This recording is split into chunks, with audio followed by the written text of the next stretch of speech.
Grab your paper of choice, prefer glossy.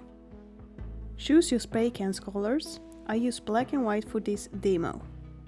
Take a round object, place it on the paper, make a thin line around the object. Remove object. Now your fun begins. Take the colors you choose and spray within the object's lines. Other type of paper, fold it once, fold it twice, and make more fold on it. Open the paper and put it on your painting. Push a little with your other hand and remove it.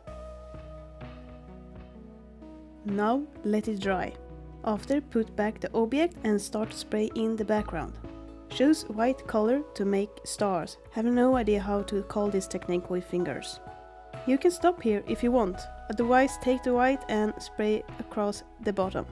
Smash new paper and use it to make mountains. Remove your object and you have just completed your first spray painting art. Like, comment and share. Until next time, you are beautiful.